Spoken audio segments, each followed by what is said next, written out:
வணக்கம். AutoCAD நம்ம அடுத்து பார்க்கக்கூடியது ப்ராஜெக்ட்ஸ்.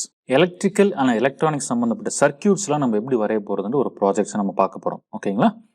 பேசிக் சர்க்கியூட்ஸ்ல இருந்து எல்லா விதமான சர்க்கியூட்ஸும் நம்மளால ஈஸியா AutoCADல வரைய முடியும். ஏன்னா இது எல்லாமே 2 டைமென்ஷன்ஸ் தான். அதை நம்ம எப்படி வரையிறது என்னன்றதை நம்ம இப்போ பார்க்க போறோம். இப்போ பார்த்தீங்கன்னா இதுக்கு தேவையான சிம்பிள்ஸ் எல்லாமே AutoCADல நமக்கு வரைஞ்சு கொடுத்துருக்குறாங்க. அந்த சிம்பிள்ஸ் எல்லாத்தையும் நம்ம ஃபர்ஸ்ட் எடுத்து வச்சுக்கிட்டு நம்ம வரைய போறோம். ஏன்னு பார்த்தீங்கன்னா மெக்கானிக்கல் சிவில் டிராயிங்ஸ் மாதிரி இது வந்து மெஷர்மெண்ட் பேஸ்டு கிடையாது. ஓகேங்களா? இது வந்து ஃப்ளோ பேஸ்ட். ஸோ என்ன சைஸ் வேணால் நம்ம வரைஞ்சிக்கலாம். ஓகேங்களா?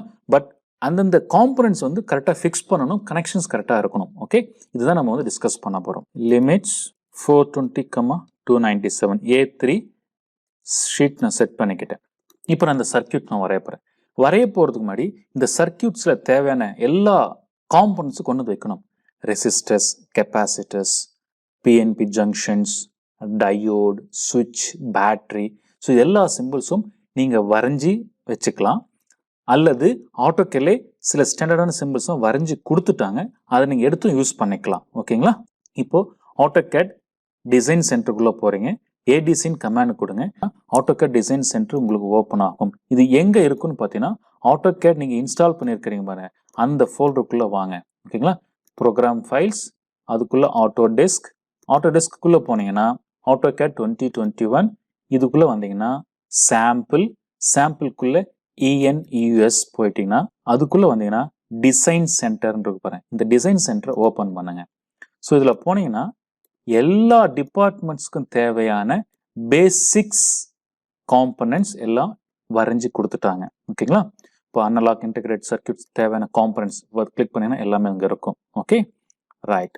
அதேமாரி பேசிக் எலக்ட்ரானிக்ஸ் சம்மந்தப்பட்டதெல்லாம் வேணும்னா இந்த பிளாக்ஸை கிளிக் பண்ணுங்க. ஒவ்வொன்றும் ஒவ்வொரு பிளாக்காக இருக்கும். நீங்கள் அப்படியே பிக் அண்ட் பிளேஸ் அப்படியே எடுத்து வந்து விட்டுலாம். ஓகேங்களா? இப்போ நம்ம சர்க்கியூட்ஸ்க்கு என்னென்ன தேவை? ஸோ பேட்டரி தேவை, next diodes, resistor, NPN junction, PNB junction, சுவிட்ச், ஓப்பன் சுவிட்ச், ரைட். இது மாதிரி நம்ம எது வேணாலும் எடுத்துக்கலாம். ஓகேங்களா? ஸோ இப்போ தேவைப்படாமல் எடுத்துக்குவோம். சிமாஸ் இன்டெகிரேட் சர்க்கியூட் சம்மந்தப்பட்ட பிளாக்ஸ் எல்லாமே இங்கே இருக்கும். ஓகேங்களா? இது மாதிரி ஒவ்வொரு டிபார்ட்மெண்ட்ஸுக்கும் தேவையான இப்போ எலக்ட்ரிக்கல் பவர் பண்ணீங்கன்னா எலக்ட்ரிக்கல் பவர் சம்மந்தப்பட்டது எல்லா டீட்டெயில்ஸும் இதுக்குள்ளே கொடுத்துருப்பாங்க. ஓகே, சர்க்கியூட்ஸ்க்கு தேவையானது கொண்டு வந்து வச்சுட்டேன். ஸோ இப்போ பேட்டரியிலேருந்து நான் ஆரம்பிக்கிறேன். ஜஸ்ட் அப்படியே லைன் கண்டினியூ பண்ண வேண்டியது தான். Some distance. இப்போ இங்கே வந்து ஒரு ஜங்ஷன்ஸ் தேவைப்படுது. நெக்ஸ்ட்டு லைன், இங்கே ஒரு ரெசிஸ்டர்,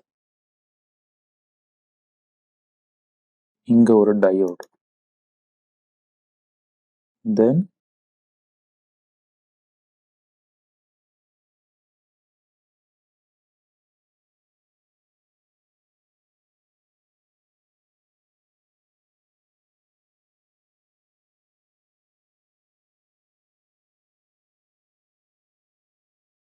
இப்போ சர்க்கியூட்ஸ் நான் வரைஞ்சிட்டேன். இப்போ எங்கெங்கெல்லாம் ஜங்ஷன்ஸ் வேணுமோ அங்கெல்லாம் நான் சின்ன ஒரு டாட் வைக்கணும். ஸோ அதுக்கு நான் என்ன பண்ணுறேன், do net கமாண்ட் யூஸ் பண்ணிக்கலாம்.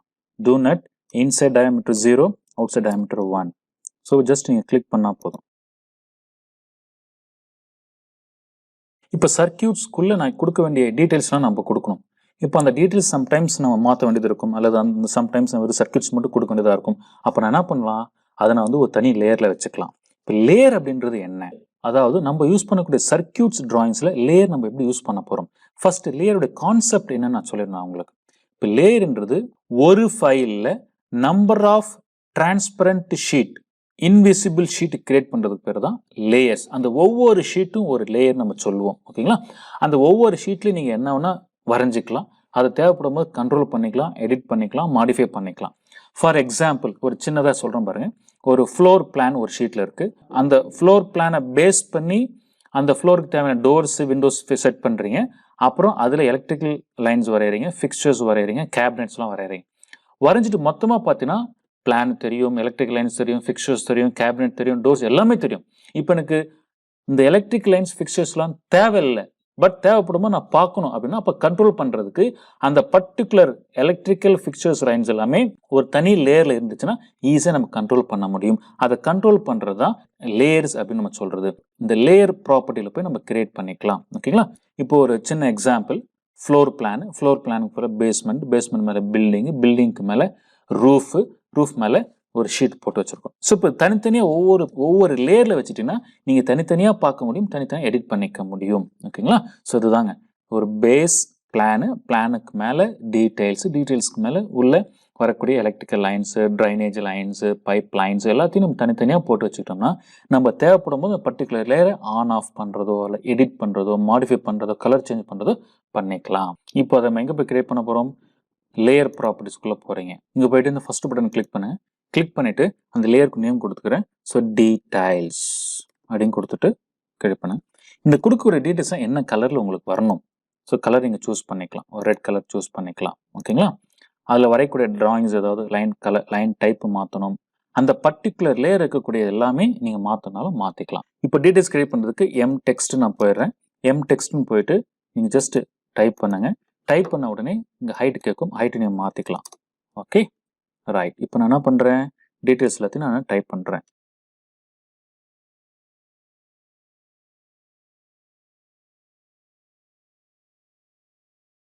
நேம் நான் கொடுத்துட்டேன். ஓகேங்களா? இது வந்து ரெசிஸ்டர் தான், சுவிட்ச் தான் இருக்க போகுது. இது மாற போகிறது கிடையாது. கான்ஃபிகரேஷன்ஸ் மட்டும்தான் மாறப்போகுது. அப்போ நான் என்ன பண்ணுறேன்? இது எல்லாத்தையும் செலக்ட் பண்ணிட்டு ஒரு பர்டிகுலர் லேயர் நான் வச்சிடறேன். டீடைல்ஸ்னு வச்சுக்கிறேன். இப்போ கிளிக் பண்ண உடனே பாருங்க ரெட் கலராக மாறிடுச்சு. ஏன்னா இந்த பர்டிகுலர் லேயரினுடைய கலர் நான் சேஞ்ச் பண்ணியிருக்கிறேன். பை லேயர் ரெட் கலர் வச்சிருக்கிறதுனால ரெட் கலரில் தெரியுது. ஓகேங்களா? இப்போ அதே மாதிரி நான் என்ன பண்ண போகிறேன்? கான்ஃபிகரேஷன்ஸ் கொடுக்கணும். அப்போது இன்னொரு லேயர் நான் கிரியேட் பண்ணுறேன். கான்ஃபிகரேஷன். இங்கே நீங்கள் கலர் செட் பண்ணிக்கலாம். Blue colour. காம்பனன்ட் டீட்டெயில்ஸ் நான் கொடுக்க போகிறேன். டீட்டெயில்ஸ் கொடுக்கறதுக்கு முன்னாடி லேயரை செட் பண்ணிக்கிறேன். கான்ஃபிகரேஷன் வச்சுட்டு நீங்கள் டைப் பண்ணீங்கன்னா நீங்கள் டைப் பண்ணக்கூடியது எல்லாமே அந்த பர்டிகுலர் லேயரில் தான் போய் ஸ்டோர் ஆகும். 27K ஓம்ஸ்னு வருது. இப்போ இந்த ஓம்ஸ் சிம்பிள் எங்கே போய் எடுக்கிறது? ஸோ போனீங்கன்னா இங்கே சிம்பிள்ஸில் போயிட்டு நீங்கள் சர்ச் பண்ணி பார்த்தீங்கன்னா கிடைக்கும். ரைட், இங்கே சர்ச் பண்ணீங்கன்னா உங்களுக்கு கிடைக்கும். Home simple, select, copy, paste வந்துருச்சுங்களா? ஸோ அதே மாதிரி நான் எல்லா காம்பனன்ட்ஸ்க்கும் நான் டீட்டெயில்ஸ் கொடுக்க போகிறேன்.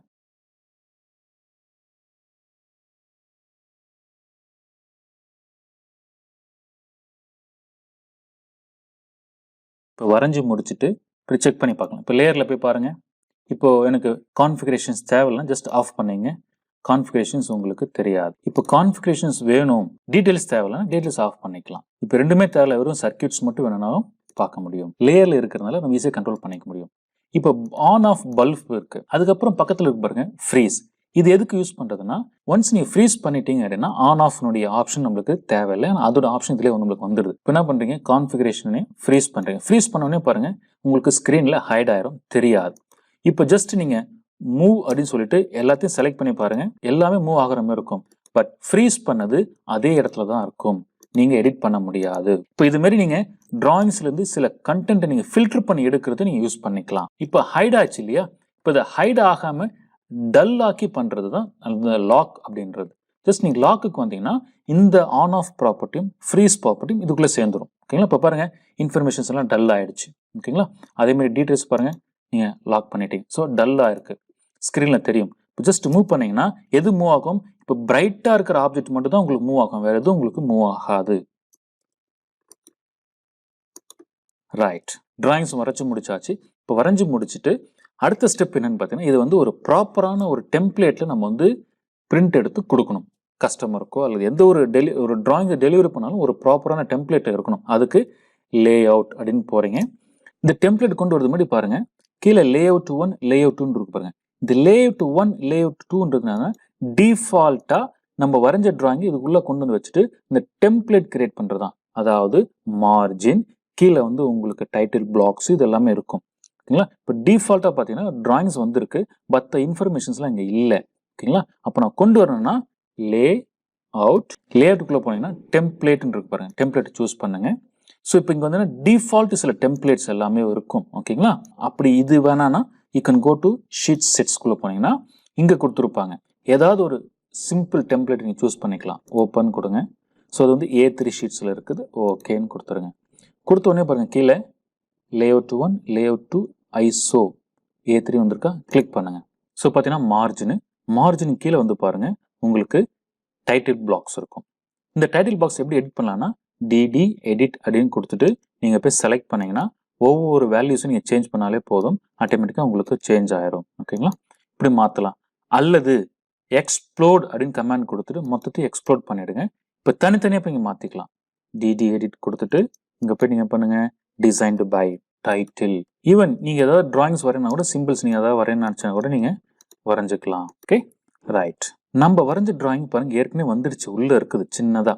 இப்போ இந்த ஃபுல் சைஸ்க்கு நான் கொண்டு வரணும். இப்போ நீங்கள் ஜூம் கொடுத்து பாருங்க, அது மொத்த ஷீட்டு தான் ஜூம் ஆகுமே தவிர டிராயிங் ஜூம் ஆகாது. அப்போ என்ன பண்ணுங்க, இந்த ப்ளூ கலரில் லைன் தெரியுது பாருங்க, இதை டெலீட் பண்ணிடுங்க. டெலீட் பண்ணிட்டு ஸோ எப்படி கொண்டு வரது இந்த டிராயிங்ஸை, எம் வியூன்னு போயிட்டு 2 எக்ஸ்ட்ரீம் கார்னர்ஸை சூஸ் பண்ணிடுங்க. சூஸ் பண்ணிட்டீங்கன்னா உங்கள் டிராயிங்ஸ் உள்ள வந்துடும். இப்போ பாருங்க நம்ம வரைஞ்ச டிராயிங் ஃபுல் ஸ்க்ரீனில் செட் ஆகிடுச்சு. இப்போ நான் இதை வந்து எடிட் பண்ணணும், அட்ஜஸ்ட் பண்ணணும் அப்படின்னா ஜஸ்ட் ஜூம் பட்டனை யூஸ் பண்ணி பாருங்க, மொத்த ஷீட்டு தான் ஜூம் ஆகுமே தவிர டிராயிங் ஜூம் ஆகாது. ஏன்னா இது வந்து ஒரு பேப்பர். அப்போ என்ன பண்ணுங்க, இந்த பேப்பர் ஸ்பேஸை மாடல் ஸ்பேஸாக மாற்றுங்க, எம்எஸ்ன்னு கொடுங்க. இந்த ஷீட் ஆக்டிவ் ஆகிடும். இப்போ பாருங்க ஜூம் பண்ணி பாருங்க, நீங்கள் எதை வேணால் ஜூம் பண்ணிக்கலாம், நீங்கள் டிராயிங் வரையறதுனால வரைஞ்சிக்கலாம். You can draw anything. Okay right. இப்போ பார்த்தீங்கன்னா இங்கே பாருங்க வீலு மாடல் டேப்ல யூஸ் பண்ணக்கூடிய எல்லா பட்டன்ஸும் உங்களுக்கு கிடைச்சிருங்க. பாருங்க இந்த மாடல் இருக்கக்கூடிய எல்லா ஐட்டம்ஸும் உங்களுக்கு அங்கேயும் டிஸ்பிளே ஆகும், நீங்கள் மாற்றிக்கலாம். இப்போ எடிட் பண்ணியாச்சு. Again you can bring back to paper ஸ்பேஸ்க்கு மாற்றிக்கிறீங்க. மாற்றிட்டு இப்போ வந்து பேப்பர், இப்போ நீங்கள் ஜூம் பண்ணிங்கன்னா மொத்த ஷீட்டு உங்களுக்கு ஜூம் ஆகிடும். ஸோ இப்போ எல்லாமே பண்ணி முடிச்சாச்சு. டிராயிங்ஸ் வரைஞ்சாச்சு, டிராயிங்ஸ் டீட்டெயில் கொடுத்தாச்சு, கான்ஃபிகரேஷன் கொடுத்தாச்சு, டெம்ப்ளேட் வச்சாச்சு, டைட்டில் பிளாக் கொடுத்தாச்சு. What is next step? இப்போ நான் பிரிண்ட் எடுக்கணும். ஸோ பிரிண்ட்டுக்குள்ளே போயிட்டு ஃபர்ஸ்ட் பிரிண்டர் சூஸ் பண்ணுங்க. என்ன பிரிண்ட் கனெக்ட் பண்ணிருக்கோம் அந்த பிரிண்டர் சூஸ் பண்ணுங்க.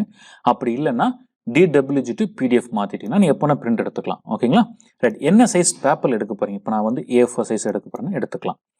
வாட் டு பிளாட் எக்ஸ்டெண்ட் அப்படின்னு கொடுத்துட்டீங்கன்னா டிஃபால்ட்டாக உங்களுக்கு வந்து ஃபுல் ஸ்க்ரீன் உங்களுக்கு பிரிண்ட் அவுட் ஆயிடும். ஓகேங்களா ஸோ அது செக் பண்ணிடுவோம். ரிவ்யூ பாருங்க. ரைட். இப்போ பார்த்தீங்கன்னா வரல. சரியா? ஏன் வரலன்னா நான் இங்கே என்ன பண்ணியிருக்கிறேன், ஃபிட் டு பேப்பர் நான் கொடுக்கல. ஏன்னா இங்கே இருக்கிறது A1 சைஸு, நம்ம சூஸ் பண்ணியிருக்கிற பேப்பர் வந்து A4 சைஸு. இந்த விதமான கான்ஃப்ளிக்ட் இருக்கிறதுனால நம்மளுக்கு சரியாக வராது. இப்போவே பாருங்க சென்டர் ஆஃப் த பிளாட் ஃபுல்லாக வந்திருக்கு. ஓகேங்களா எக்ஸ்டெண்ட் கொடுத்தீங்கன்னா மொத்த லேஅவுட்டும் உங்களுக்கு வந்துடும். ஓகே இப்போ இதில் போயிட்டு விண்டோ அப்படின்னு கொடுத்தீங்கன்னா நீ செலக்ட் பண்ணுற ரீஜன் மட்டும் வரும். இப்போ எனக்கு இந்த போர்ஷன் மட்டும் தான் தேவை, மற்றதெல்லாம் தேவையில்லைன்னா அது மட்டும் உங்களுக்கு ஃபுல் ஸ்க்ரீனில் இல்லை ஃபுல் பேப்பரில் உங்களுக்கு பிரிண்ட் அவுட் ஆகிடும். ஓகேவா ரைட். இப்போ பெஸ்ட் வே வந்து extents centre of the plot fit to paper. Okay preview பார்த்துட்டு என்ன பண்ணுங்க, ஓகேன்னு கொடுத்துருங்க. பாருங்க பிடிஎஃப்ல வந்துடுச்சு. இப்போ பாருங்க கான்ஃபிகரேஷனோட வந்திருக்கு இல்லையா? இப்போ எனக்கு இந்த கான்ஃபிகரேஷன்லாம் தேவையில்லை, ஜஸ்ட் ப்ராடக்ட் நேம் மட்டும் கொடுத்தா எனக்கு போதும் அப்படின்னு நினைக்கிறீங்க. அப்போ என்ன பண்ணலாம், ஆனால் நான் டெலிட் பண்ண போகிறது கிடையாது. இந்த கான்ஃபிகரேஷன் நான் எப்போனா யூஸ் பண்ணிக்குவேன். பட் எனக்கு பிரிண்ட்டுக்கு மட்டும் எனக்கு இந்த கான்ஃபிகரேஷன் தேவையில்லைன்னா இந்த லேயர் ப்ராப்பர்ட்டிஸில் போயிட்டு நீங்கள் கண்ட்ரோல் பண்ணிக்க முடியும். இங்கே பாருங்க பிரிண்டர் ஆப்ஷன் கொடுத்துருக்குறாங்க பாருங்க. எதில் எனக்கு தேவையில்லை, இந்த கான்ஃபிகரேஷன் மட்டும் எனக்கு பிரிண்ட் ஆக தேவையில்லை அப்படின்னு கொடுத்துட்டீங்கன்னா பிரிண்ட் ஆகாது. பட் நம்ம டெலிட் பண்ணல, ஸ்க்ரீனில் இருக்கும். பிரிண்ட்டுக்கு மட்டும் தேவையில்லை நம்ம கொடுத்துக்கிறோம். அதே மாதிரி கலர்ஸு லைன் டைப்பு எது வேணால் நீங்கள் சேஞ்ச் பண்ணிக்க முடியல. கான்ஃபிகரேஷன்ஸ் மட்டும், அதாவது இந்த 27 ஓம்ஸு அதே மாதிரி 12 வோல்ட் பேட்டரி இந்த மாதிரி டீடைல்ஸ் கொடுத்துருக்க ப்ளூ கலரில், இது மட்டும் எனக்கு பிரிண்ட்டுக்கு தேவைன்னு வச்சுட்டேன். இப்போ நீங்கள் பிளாட்னு கொடுத்துருங்க. ரிவ்யூ பாருங்க, உங்களுக்கு கான்ஃபிகரேஷனே வந்திருக்காது. ஓகே ஜஸ்ட் நீங்கள் அப்படியே ஓகே கொடுங்க. ஸோ நம்ம டிராயிங்ஸ் எதுவுமே நம்ம எடிட் பண்ணல, டெலிட் பண்ணல, ஜஸ்ட் நீங்கள் பிரிண்ட்டுக்கு மட்டும் நீங்கள் ஹைட் பண்ணியிருக்கிறீங்க. ஓகேங்களா ரைட். சரி நண்பர்களே, இதுமாரி நிறைய டிராயிங்ஸ் உங்களுக்கு ப்ராக்டிஸ் பண்ணுறதுக்காக நான் AutoCADல மோர் தென் 100 டிராயிங்ஸ் உங்களுக்கு கொடுத்துருக்குறோம். நீங்கள் ப்ராக்டிஸ் பண்ணுங்கள். உங்களுக்கு எந்த டவுட் இருந்தாலும் எங்களுக்கு தொடர்பு கொள்ளுங்கள், எங்களுக்கு மெசேஜ் பண்ணுங்கள். ஓகேங்களா தேங்க்யூ.